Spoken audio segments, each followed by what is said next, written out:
नमस्कार, उत्तराखंड के बुलेटिन में आप सभी का स्वागत है। आप सभी के साथ हाजिर हूं मैं कंचन। शुरुआत करेंगे बुलेटिन की। प्रदेश में यहां बढ़ी सड़क दुर्घटनाओं को लेकर एक तरफ जहां पुलिस प्रशासन चिंतित है तो वहीं डॉक्टर्स भी परेशान है।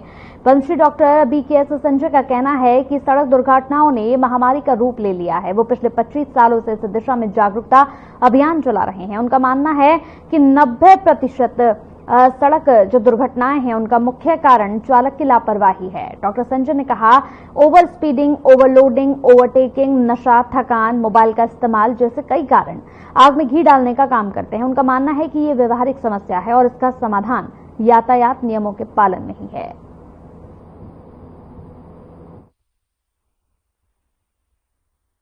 तो इस तरह के देखिए कि जो रात की दुर्घटनाएं होती हैं वो जानलेवा होती हैं, और जिसको आप पॉलीट्रामा कहते हैं वो जानलेवा होता है। आप इसको ऐसे समझिए, जांघ की हड्डी टूटी तो उसमें लगभग 1 लीटर तक खून निकल जाता है। दोनों टांगें निकल गई, 2 लीटर खून निकल गया। हमारे शरीर में जो खून होता है वो 5 और 5.5 लीटर ही होता है। तो आप सोचिए कि यदि 5 में से 2.5 निकल गया तब उसका क्या बनेगा। तो ये तो बहुत खरा। तो हम तो सड़क दुर्घटनाओं में सर खरोंच से लेके जान तक का खतरा होता है। तो प्राइमरीली हम लोग सेंसिटाइज कर सकते हैं, मतलब कहने का मतलब है कि एक्सीडेंट्स कम से कम हो। ठीक है, उसके लिए पब्लिक अवेयरनेस प्रोग्राम्स हो सकते हैं जो कि गवर्नमेंट के साथ कोऑर्डिनेट करके बनाए जा सकते हैं। स्कूल हैं, कॉलेजेस हैं। तो टारगेट पॉपुलेशन वैसे सबसे अच्छा है कि हम स्कूल्स में बच्चों को, जैसे हम लोग को ABCD पढ़ाई जाती है, माँ बाप हर रोज यही घंटों तक बच्चों को सिखाते हैं ABCD। ऐसी ट्रैफिक रूल्स के बारे में भी हमें बहुत ज्यादा एम्फेसाइज करना चाहिए।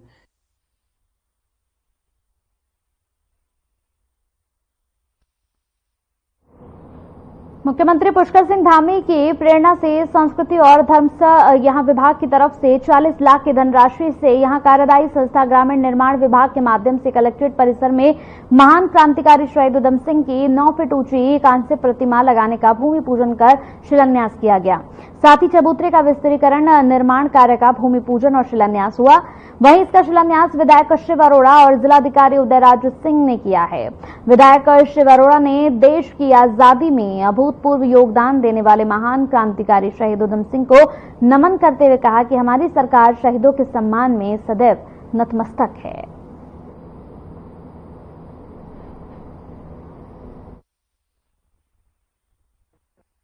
माननीय विधायक जी ने सारी बातें आप लोगों को बता दिया है। शासन का, माननीय मुख्यमंत्री जी का एक निर्णय था कि उधम सिंह नगर जिले का नाम जिन महान विभूति के नाम पर है और जिन्होंने देश को आज़ाद कराने में, जो देश के आज़ादी का इतिहास है, उनका नाम स्वर्णिम अक्षरों में लिखा गया है। तो उनकी गरिमा के अनुरूप एक प्रतिमा यहाँ लगाई जाए। तो उसी के क्रम में आज शिलान्यास का कार्यक्रम था। माननीय विधायक जी ने शिलान्यास किया। उधम सिंह नगर जिला है और शहीद उधम सिंह के नाम से है, जिनके नाम से ही देशभक्तों में रोमांच आता है।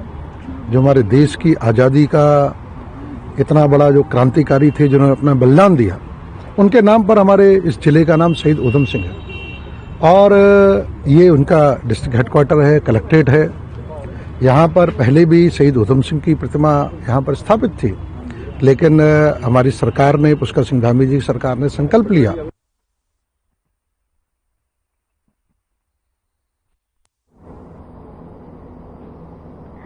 लगातार झीलों पर खतरे को लेकर केंद्र सरकार काफी सतर्क नजर आ रही है। उत्तराखंड में भी 5 हिमनद झीलों पर मंडरा रहे संकट को देखते हुए सर्वेक्षण कर आपदा न्यूनीकरण से संबंधित कार्य किए जा रहे हैं।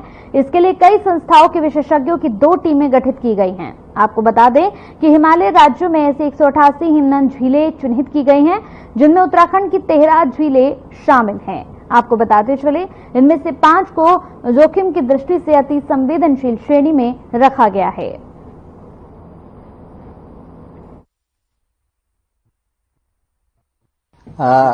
वर्तमान में जो सूचना हमारे पास है, झीलें हमारी सुरक्षित हैं पूरी तरह से, कोई खतरे की बात नहीं है।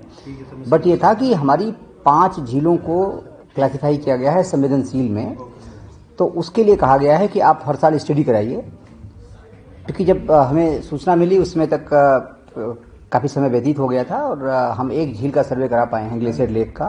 तो उसमें हमारी टीम गई थी। टीम भीमताल शहर के ठंडी सड़क तलेताल में इन दिनों सुबह के समय एक होटल के सीवर में गंदगी यहां पर ओवरफ्लो होकर झील में जाने लगी, जिससे आसपास रहने वाले लोगों का सुबह के समय बदबू से सांस लेना मुश्किल हो गया। झील में सीवर के जाने से बीमारियों का खतरा भी बढ़ गया। स्थानीय लोगों की चिंता बढ़ने लगी है।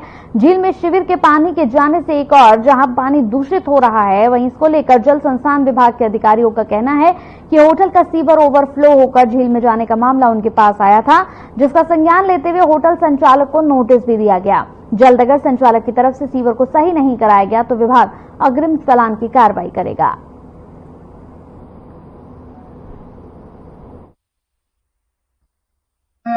ठंडी रोड में एक कोई होटल वाले हैं, मेरे संज्ञान में भी आया, उसमें कुछ उनका सीवर ओवरफ्लो हो रहा है। उनको तुरंत नोटिस दिए जा रहे हैं और 24 घंटे के अंदर उस सीवर को बंद करने हेतु नोटिस दे दिए गए हैं।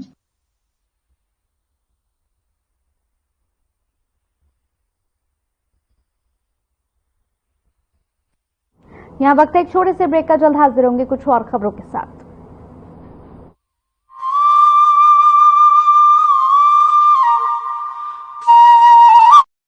नशा करने के लिए कई लोगों द्वारा एक ही सिरिंज का इस्तेमाल करना HIV के प्रसार का एक बड़ा कारण है। प्रदेश में HIV और एड्स से डटकर मुकाबला करने और इसके प्रसार की रोकथाम हेतु बड़े स्तर पर कार्यक्रम चला रही है उत्तराखंड सरकार। राष्ट्रीय एड्स नियंत्रण कार्यक्रम के तहत उत्तराखंड राज्य एड्स नियंत्रण सोसाइटी पूरे जोरों पर अपनी गतिविधियों का संचालन कर रही है। इंजेक्शन से नशा करने वालों यानी IDU के लिए राज्य में NGO के माध्यम से लक्षित हस्तक्षेप यानी TI प्रोजेक्ट लागू किया जा रहा है। इसके तहत 7 TI NGO के माध्यम से 2000 से अधिक ऐसे लोगों की मदद की जा रही है जो इंजेक्शन से नशा करते हैं। TI कार्यक्रम के तहत इन लोगों को काउंसलिंग, HIV और syphilis screening, abscess management, needle syringe के नुकसान को कम करने वाली सेवाएं जैसी कई जरूरी सुविधाएं प्रदान की जाती हैं। नशीली दवाओं की लत के शिकार लोगों के परिजनों से मिलकर भी उन्हें मोटिवेशनल सपोर्ट दिया जाता है। निडल सिरिंज एक्सचेंज प्रोग्राम यानी NSEP के तहत NGO कर्मी नशीली दवाओं के इंजेक्शन लगाने वालों को नई सुई और सिरिंज मुहैया कराते हैं और पुरानी व इस्तेमाल की गई सुई और सिरिंज एकत्र करते हैं। साथ ही प्रशिक्षित चिकित्सा अधिकारी की देखरेख में ओपियोइड सब्स्टिट्यूशन थेरेपी यानी OST भी दी जाती है। राज्य के सरकारी अस्पतालों में 8 OST सेंटर हैं, जो देहरादून, रुड़की, हरिद्वार, रामनगर, नैनीताल, रुद्रपुर, काशीपुर और सितारगंज में मौजूद है। साथ ही 2 सैटेलाइट OST सेंटर भी हैं, जो दूर दराज के इलाकों में OST की सुविधा देते हैं। इंजेक्शन से ड्रग्स का नशा छुड़ाने को हम हैं तैयार। HIV एड्स रोकथाम को तत्पर उत्तराखंड सरकार। प्रदेश के निवासी जिन खाद्य पदार्थों और दवाइयों का सेवन करते हैं, उनकी गुणवत्ता सुनिश्चित करने की जिम्मेदारी है उत्तराखंड सरकार के food safety and drug administration के मजबूत कंधों पर। और विगत 5 वर्षों से ये जिम्मेदारी बखूबी ढंग से निभा रही है FDA का नवनिर्मित भवन सहस्त्रधारा रोड देहरादून में मौजूद है। ये सरकारी औषधि परीक्षण प्रयोगशाला दवा के नमूनों के परीक्षण में उपयोग किए जाने वाले नवीनतम और अत्यधिक उन्नत उपकरणों से लैस है। दवा के नमूनों में माइक्रोबियल टेस्ट के लिए नए दिशा निर्देशों के अनुरूप एक नवनिर्मित पूरी तरह सुसज्जित माइक्रोबायोलॉजी लेबोरेटरी भी स्थापित की गई है। इतना ही नहीं, खाद्य नमूनों में अवशिष्ट एंटीबायोटिक दवाओं, कीटनाशक और भारी धातुओं का पता लगाने के लिए GCMS, ICP-MS, LC-MS जैसे उच्च स्तरीय उपकरण भी state food and drug testing laboratory में लगाए गए हैं।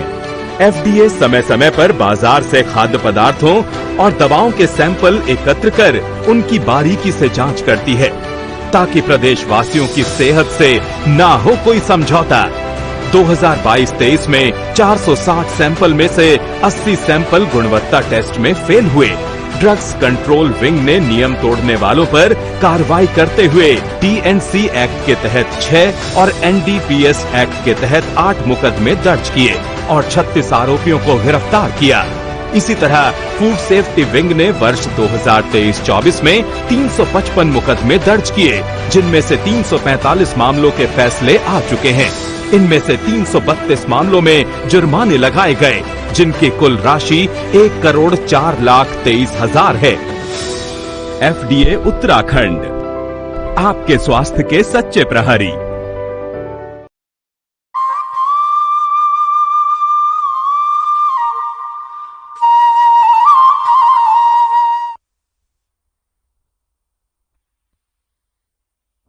ब्रेक के बाद स्वागत है आपका। तो रुद्रपुर में पिछले लंबे समय से टूटी सड़क के निर्माण कार्य का विधायक शिव अरोड़ा के द्वारा नारियल फोड़कर शुभारंभ कर दिया गया है। विधायक ने बताया कि जल्द से जल्द गुणवत्ता युक्त सड़क को बनाकर जनता को समर्पित कर दिया जाएगा। जानकारी के अनुसार बगवाड़ा के दक्ष चौक को जोड़ने वाली सड़क पिछले लंबे समय से खराब थी, जिसको बनाने की मांग को लेकर स्थानीय लोगों के द्वारा कई बार धरना प्रदर्शन भी किया गया, लेकिन इस सड़क का काम शुरू नहीं हुआ। अब रुद्रपुर विधायक शिव अरोड़ा के प्रयासों से सड़क निर्माण कार्य को कराया जा रहा है, जिसका शुभारंभ आज रुद्रपुर विधायक के द्वारा भाजपा पदाधिकारियों के साथ मिलकर नारियल फोड़कर कर दिया गया। आज भिगवाड़ा से लेके दक्ष तक जो ये लगभग 3.5 किलोमीटर की सड़क है, जो पिछले लगभग 12-13 सालों से बहुत दुर्दशा थी उसकी। उस सड़क पर ना तो साइकिल से, ना स्कूटी से, ना टुक से, ना अपने वाहन से कोई निकल नहीं सकता था। उसमें कई फुटों के 8 फुट, 7 फुट, 5 फुट के गड्ढे थे। लोग दुर्दशा थे, लोगों की बहुत पुरानी मांग थी, बहुत सारे आंदोलन हुए।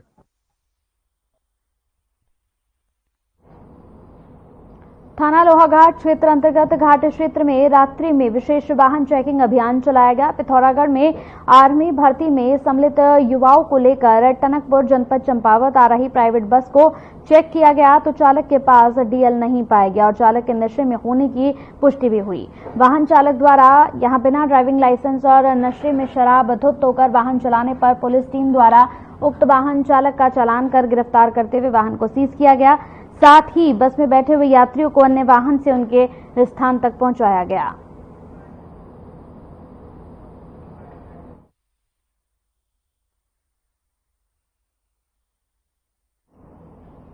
खबर ऋषिकेश से है, जहां नटराज चौक के पास एक दर्दनाक सड़क हादसा हो गया। एक ट्रक मौत बनकर सड़क पर दौड़ा और सड़क किनारे खड़े आधा दर्जन से ज्यादा वाहनों को जोरदार टक्कर मारी। घटना में 3 लोग घायल हो गए, जबकि यूकेडी के पूर्व केंद्रीय अध्यक्ष त्रिवेंद्र पवार सहित 2 लोगों को ट्रक ने रौंद दिया, जिससे उनकी दर्दनाक मौत हो गई। घटना की सूचना मिलते ही पुलिस मौके पर पहुंची। पुलिस ने घायलों को उपचार के लिए अस्पताल भेजा। इस हादसे पर मुख्यमंत्री पुष्कर सिंह धामी ने शोक जाहिर किया है। वहीं कोतवाली के वरिष्ठ उप निरीक्षक विनोद कुमार ने इसकी जानकारी दी।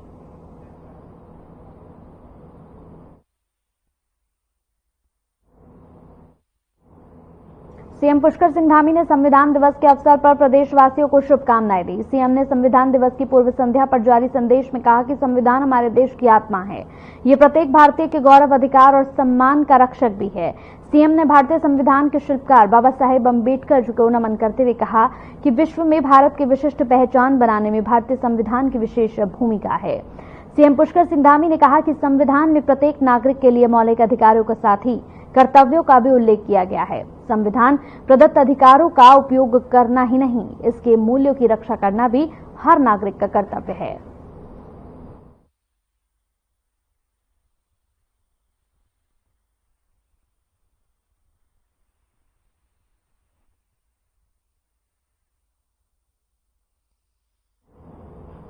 यहाँ वक्त तो चला है एक और छोटे से ब्रेक का, जो हाजिर होंगे।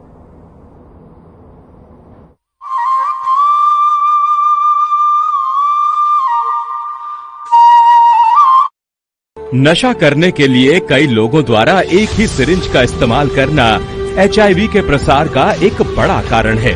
प्रदेश में एचआईवी और एड्स से डटकर मुकाबला करने और इसके प्रसार की रोकथाम हेतु बड़े स्तर पर कार्यक्रम चला रही है उत्तराखंड सरकार। राष्ट्रीय एड्स नियंत्रण कार्यक्रम के तहत उत्तराखंड राज्य एड्स नियंत्रण सोसाइटी पूरे जोरों पर अपनी गतिविधियों का संचालन कर रही है। इंजेक्शन से नशा करने वालों यानी आईडीयू के लिए राज्य में एनजीओ के माध्यम से लक्षित हस्तक्षेप यानी टीआई प्रोजेक्ट लागू किया जा रहा है।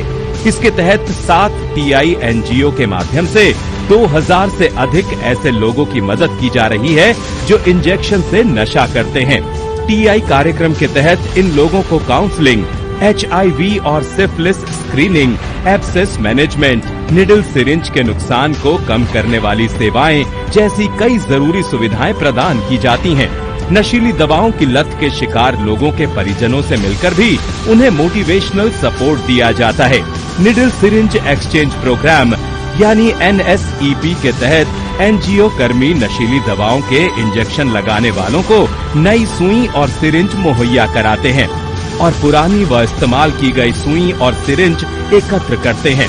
साथ ही प्रशिक्षित चिकित्सा अधिकारी की देखरेख में ओपियोइड सब्स्टिट्यूशन थेरेपी यानी OST भी दी जाती है। राज्य के सरकारी अस्पतालों में 8 OST सेंटर हैं, जो देहरादून, रुड़की, हरिद्वार, रामनगर, नैनीताल, रुद्रपुर, काशीपुर और सितारगंज में मौजूद है। साथ ही 2 सैटेलाइट OST सेंटर भी हैं, जो दूर दराज के इलाकों में OST की सुविधा देते हैं। इंजेक्शन से ड्रग्स का नशा छुड़ाने को हम हैं तैयार। HIV एड्स रोकथाम को तत्पर उत्तराखंड सरकार।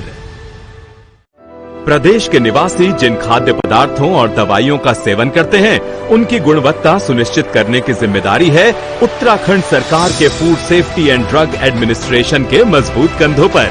और विगत 5 वर्षों से ये जिम्मेदारी बखूबी ढंग से निभा रही है FDA का नवनिर्मित भवन सहस्त्रधारा रोड देहरादून में मौजूद है। ये सरकारी औषधि परीक्षण प्रयोगशाला दवा के नमूनों के परीक्षण में उपयोग किए जाने वाले नवीनतम और अत्यधिक उन्नत उपकरणों से लैस है। दवा के नमूनों में माइक्रोबियल टेस्ट के लिए नए दिशा निर्देशों के अनुरूप एक नवनिर्मित पूरी तरह सुसज्जित माइक्रोबायोलॉजी लेबोरेटरी भी स्थापित की गई है।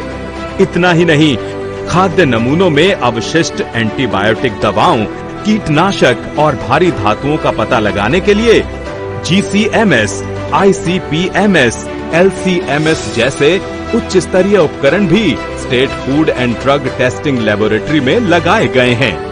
FDA समय समय पर बाजार से खाद्य पदार्थों और दवाओं के सैंपल एकत्र कर उनकी बारीकी से जांच करती है, ताकि प्रदेश वासियों की सेहत से ना हो कोई समझौता। 2022-23 में 460 सैंपल में से 80 सैंपल गुणवत्ता टेस्ट में फेल हुए। ड्रग्स कंट्रोल विंग ने नियम तोड़ने वालों पर कार्रवाई करते हुए TNC एक्ट के तहत 6 और NDPS एक्ट के तहत 8 मुकदमे दर्ज किए और 36 आरोपियों को गिरफ्तार किया।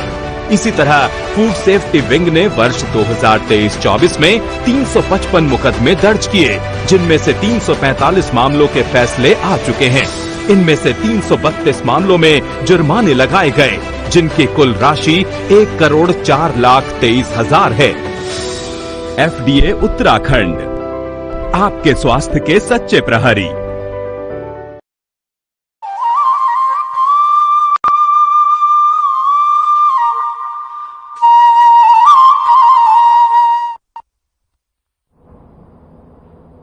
ब्रेक के बाद स्वागत है आपका। तो उत्तराखंड कांग्रेस ने निकाय चुनाव के लिए अपनी तैयारी पूरी होने की बात कही है। उत्तराखंड कांग्रेस के प्रदेश अध्यक्ष करण माहरा की माने तो भाजपा भले ही तैयारी की बात करती हो, लेकिन कांग्रेस ने निकाय चुनाव के लिए अपनी तैयारी बहुत पहले से शुरू कर दी थी, जिसमें पार्टी के वरिष्ठ नेता निकायों में जाकर पूरी रिपोर्ट तैयार करने का काम कर रहे हैं। साथ ही कांग्रेस में भाजपा की तैयारी के साथ साथ सरकार के द्वारा निकाय चुनावों में की जा रही देरी को लेकर भी सवाल खड़े किए गए।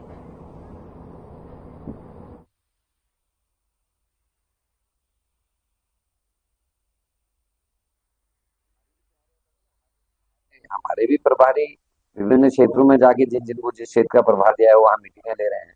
प्रकाश जोशी जी हमारे हरिद्वार क्षेत्र की, कुंजवाल जी नैनीताल क्षेत्र की, इस तरीके से नैनवाल हैं सतीश नैनवाल जी, वो हमारे पिथौरागढ़ क्षेत्र की बैठकें ले चुके हैं और पर्यवेक्षक भी अपने स्तर पर बैठकें ले रहे हैं। अब ये तो सरकार, इसका जवाब सरकार देगी। सरकार की किस बात का भरोसा करें। कांग्रेस के राष्ट्रीय सचिव और मंगलौर विधानसभा से विधायक काजी निजामुद्दीन को पार्टी आलाकमान ने बड़ी जिम्मेदारी यहां पर सौंप दी है। आपको बताते चले कि बड़ी जिम्मेदारी उन्हें दी गई, जिसकी जानकारी देते हुए कांग्रेस प्रवक्ता शीशपाल बिष्ट ने बताया कि काजी निजामुद्दीन को दिल्ली यहां पर एआईसीसी इंचार्ज बनाया गया है। काजी निजामुद्दीन के पास संगठन में राष्ट्रीय सचिव की भी अहम जिम्मेदारी पहले से ही है। दिल्ली एआईसीसी प्रभारी को जिम्मेदारी मिली है। पार्टी के शीर्ष नेतृत्व ने ये जिम्मेदारी सौंपी। ऐसे में मंगलौर विधानसभा के विधायक काजी मोहम्मद निजामुद्दीन को दिल्ली का एआईसीसी प्रभारी नियुक्त होना उनके और पार्टी कार्यकर्ताओं के लिए खुशी का विषय है।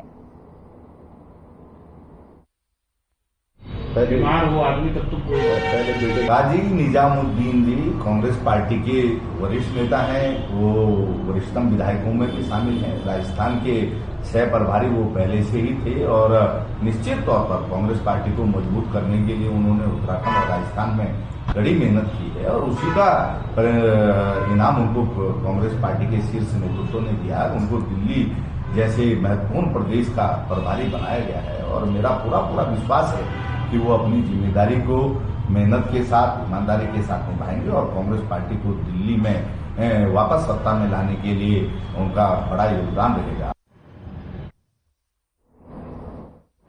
उत्तराखंड में लगातार हो रहे हादसों पर सरकार लगातार गंभीर नजर आ रही है। प्रदेश में नवंबर हादसों का महीना बन चुका है। देहरादून जिले में हुए हादसों में अब तक 10 से ज्यादा मौतें हो चुकी हैं। वहीं कैबिनेट मंत्री प्रेमचंद अग्रवाल ने हादसों पर दुख जताते हुए कहा कि ये सबके लिए दुख का विषय है। सरकार इसको लेकर गंभीर है। हम प्रयास करेंगे कि आने वाले समय में ऐसे हादसों में कमी आए।